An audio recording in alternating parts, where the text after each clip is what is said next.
A Christmas Fright. This was my first, and only, experience with a Ouija board. It was the week after Christmas, 1969, and I'd just returned to Boys Village, a juvenile institution in Ohio, after Christmas vacation at home. I'd turned 14 2 days before Christmas, and enjoyed spending time with my mother and brothers. At the time, Boys Village had 60 boys in residence, divided up between 5 cottages. I lived in Eagles, the newest and largest, with 11 other guys, and an older married couple who served as surrogate parents. Only 2 other boys had returned at that point. Everyone else was due back the next day. We built a fire in the fireplace, made sandwiches from leftovers in the fridge, and hung out in the dining room, talking about our holidays. We'd each brought back presents from home, radios, toys and such, and one of the guys brought out a Ouija board he'd gotten. I'd heard of them, although I'd never seen one before, nor had the other 2, so we decided to try it out. The 3 of us set it up and sat there at the dining room table, our fingers touching the planchette lightly, as the instructions said. We asked the board, and whoever was connected with it, ordinary questions. Will I pass the English exam? That sort of thing.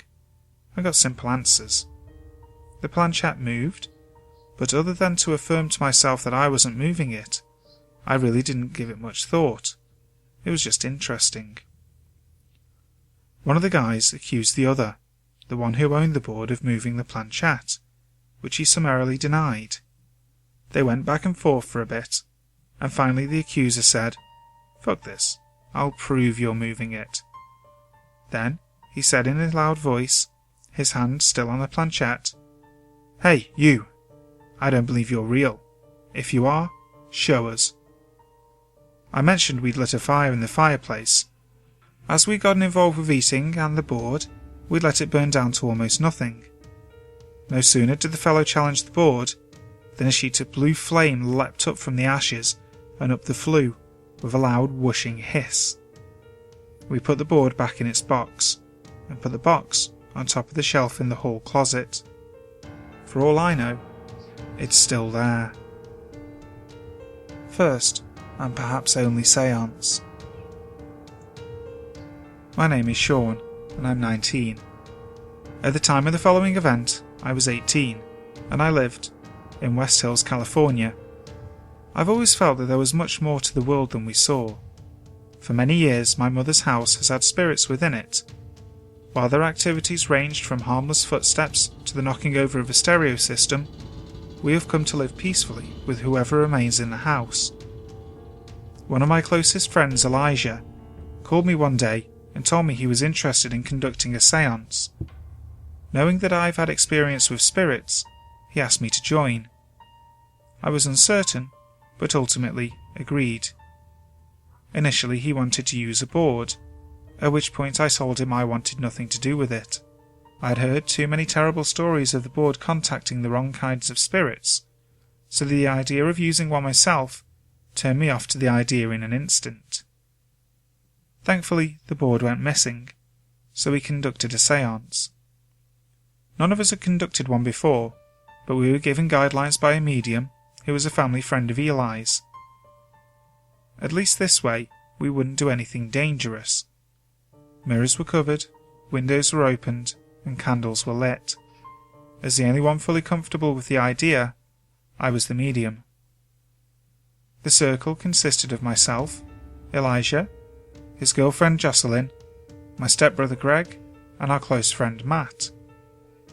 Outside of our circle observing the events were friends Graham and Dak. I requested that we not open the circle to anyone. I wanted at least some form of a plan for choosing our spirit. Elijah wanted to contact his grandfather. There was little effect here. Our second attempt is the focus of this little story. For a while, Elijah had experienced paranormal events in his home, the most obvious of which being footsteps on the roof that followed his movements. It was with this description that we were able to bring the man into our circle. We asked the spirit to communicate to us with knocks on the wall. giving 1 knock for yes and 2 for no. I asked if he understood the concept and if he would speak to us. 1 knock agreed. These knocks, to verify, were much clearer than I thought. The amount of time between the question and the knock was so insignificant that it was apparent that it was a direct response. Graham and Dak can attest to the fact that they also heard the knocks from outside the circle. We next asked if he was related in any way to Elijah. 2 knocks. The obvious question followed. I asked if he used to live in the house. 1. Okay, we were getting somewhere. However, I began to hear something strange. I looked at Eli, who was now breathing heavily. I asked him if he was okay, and he could only tell me 2 things. 1, that the air behind him was quite cold, and 2, that there was a weight on his back. I asked him if he wanted to continue. I'm sure you know his answer. My questions now focused on the spirit's reason for being in the house.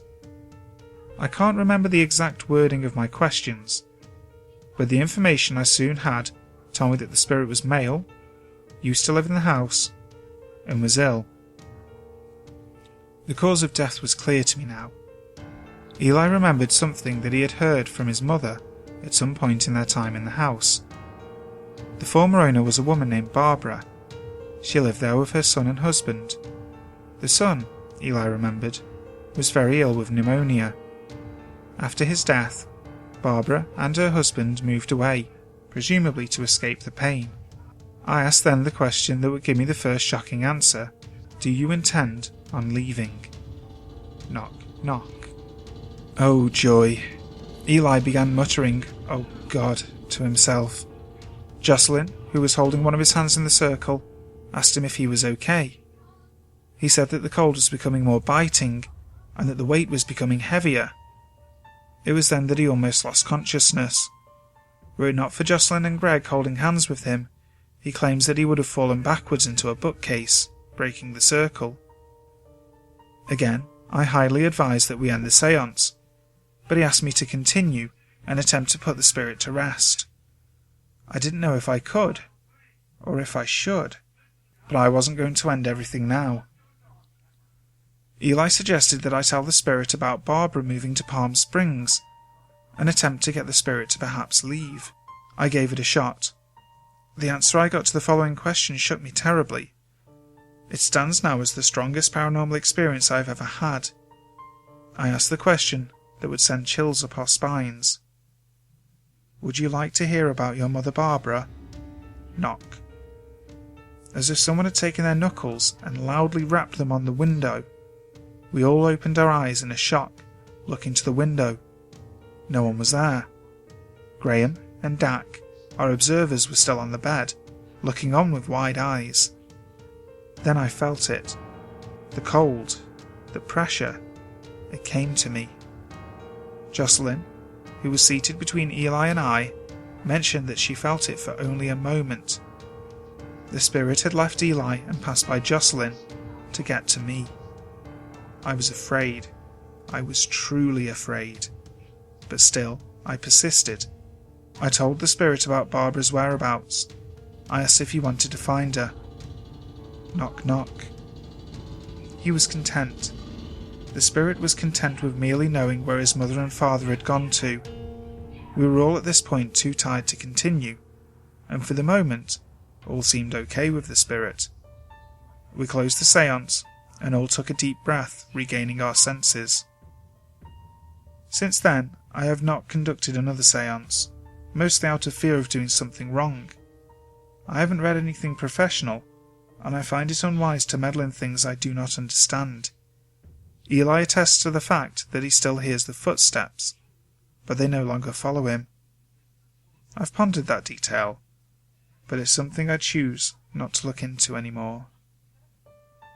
The Ouija sent my mum to the hospital. I live in Marion County, Fairmont, West Virginia. This is also the city where my experience took place. I'm now 49 years old, but was 12 when this happened. In 1978, my mother bought me a Ouija board thinking it was a game we could play together. One evening, while my dad was at work, we got out the board, lit a candle, and put it in the middle of the table. We placed our fingers lightly on the planchette. Mum asked if there was anyone there that wanted to speak to us. I was giggling. She asked again. The planchette then moved to yes. I told Mum she was moving it, and she said that she wasn't. My mum asked, "Who are you?" The planchette then went to each letter and spelled Jackson. We didn't know anybody by the name of Jackson, first or last name. Mum then asked, "Are you a good spirit?" The planchette moved to yes and then to no. Mum asked, "How did you die?" The planchette didn't move from the middle of the board. I was getting scared at that point, so Mum said, "Since you're not going to tell us, we're going to say goodbye now." The planchette slid to no. Mum said, "We have to go." The planchette then went to goodbye. We took our fingers off the planchette, and it was sitting in the middle of the board. It then flew from the board, and the round plastic piece where the middle pointer is was cracked. My mum put it all back in the box and put it up into my closet. In this house, I lived on the ground floor, and my room was at the end of the house. That night, there was a growling sound coming up through the floor in the corner of my room. I went to get my mum. She came in, and it stopped. At this time my mum smoked, and that night her cigarettes smelled like sulphur. She said they tasted like sulphur too. My dad couldn't smell it or taste it, and I could smell the sulphur strongly. 3 nights later, the growling started up again in the same corner of my room. I went and got Mum. Dad was home at this point, and Mum told him to get the flashlight and go outside and look. While the growling was happening, my dad came in and said that nothing was under the eaves of the house. My mum proceeded to yell at it and tell it to stop. It got louder and sounded more like a guttural growl, like it was going to come through the floor after my mum. It finally stopped after that night. The next morning, my mum felt sick. We took her temperature and it was 102 degrees. Dad took her to the hospital and they admitted her. She was diagnosed as having an infection clear through her whole body. She was in there for a week. The doctor told my dad that if he had waited one more day to bring her in, it could have killed her. The whole time she was in hospital, my room and the house was quiet. Mum and I truly believe that the spirit of Jackson died from having a blood infection and was never treated for it and therefore died. This was my first and last experience with a board. My dad threw it away at the dump yard. I warn others now about the dangers of having and using a Ouija board. It came from the Ouija board. Some people will tell me it's all in my head. Others will say I'm just plain crazy. But I still stand by what I saw, what I felt, and what I experienced on Halloween night in 2008, nearly 8 years ago, when I, a fun-loving 14-year-old, and my friend, decided to play a nice friendly game of Ouija. We made our own Ouija board out of an old poster board I had lying around from an old school project. We went online and read instructions on how to do it, so we did. We took a small clear glass, lit a few candles, turned out the lights, and sat in the spare room of my house with our fingers placed on the glass, asking all sorts of questions. No answer. We listened for any sign. We watched the candles to see if they would flicker, but to no avail. "Let's just stop," my friend said with a disappointed sigh. "Nothing's happening." So we put it up, only to pull it out later at around 3 a.m, now November the 1st. I convinced her that it had been too early before and that the spirits weren't active. We asked the usual questions. Who are you? What's your name? "How did you die?" Our hands steady on the glass, asking for what felt like forever, and then suddenly, it happened. The glass bolted across the board, and my friend let out a shriek. We kept asking questions, but it wouldn't answer. It just kept moving around in circles around the board, almost as if it was spinning at warp speed.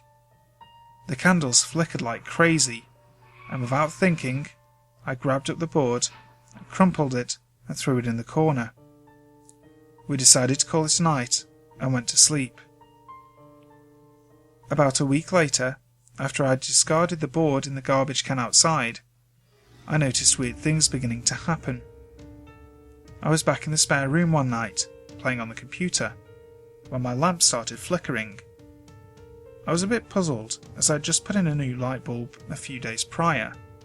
I figured this one was loose, but it wasn't. I ignored it.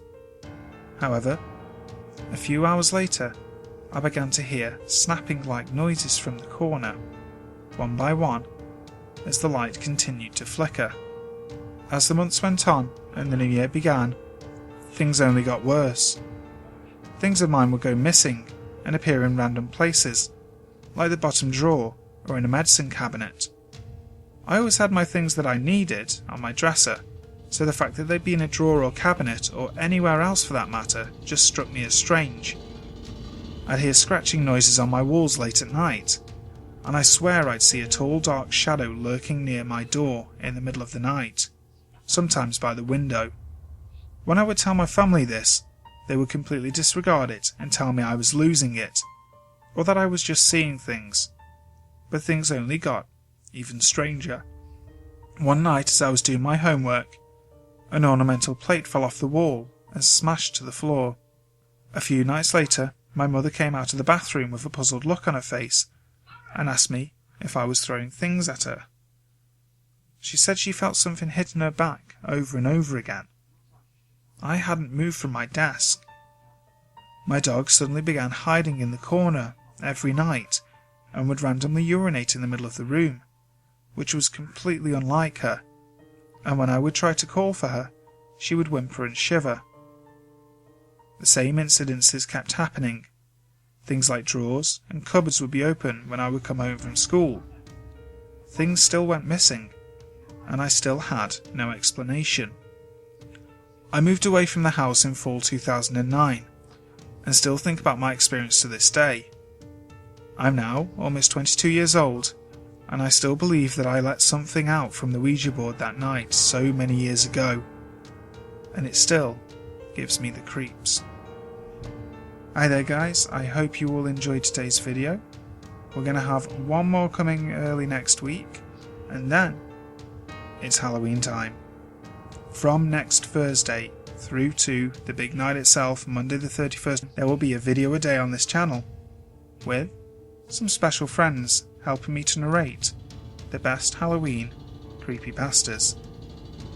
If you've got a story that you would like featured in a future video, be it a personal experience or a creepypasta story, please make sure you email it to me using the details in the description box. You can also find my Twitter and Facebook there. If you enjoyed today's video, make sure you leave a comment, share it, like it, whatever, and if you haven't already, subscribe to the channel, it really helps. So, until next time, sleep tight.